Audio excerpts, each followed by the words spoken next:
Hi, welcome to my channel. இன்றைக்கி குக்கரில் எப்படி தக்காளி சட்னி பண்ணாங்கிறத வாங்க பார்க்கலாம். அதுக்கு தேவையான பொருட்கள் நான் 2 வெங்காயமும் 4 தக்காளி, கொஞ்சம் சோம்பு, கொஞ்சம் கருவேப்பிலை எடுத்துருக்கேங்க. ஒரு குக்கரில் ஆயில் ஊற்றிட்டு ஆயில் சூடானதும் சோம்பு, கருவேப்பிலையை போட்டு பொரிய விடுங்க.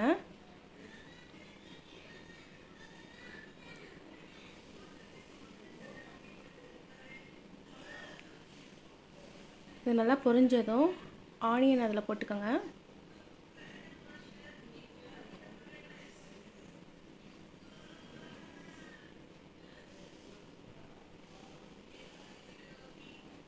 ஆனியன் நல்லா பொன்னிறமாகிற வரைக்கும் நல்லா வதக்கிக்கோங்க.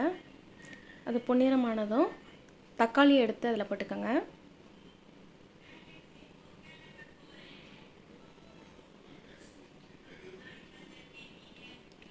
இது நல்லா வதங்குறதுக்கு கொஞ்சம் உப்பும் மஞ்சள்தூளும் ஆட் பண்ணிக்கோங்க.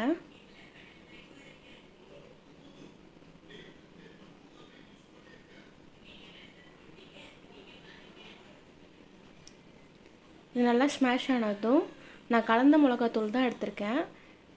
கலந்த மிளகாத்தூள் ஒரு 3 டீஸ்பூன் போட்டுக்கோங்க.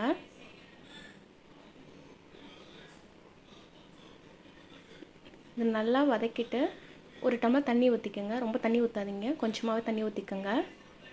அவ்வளோதாங்க. மூடிட்டு ஒரு 4 விசில் விட்டுக்கோங்க.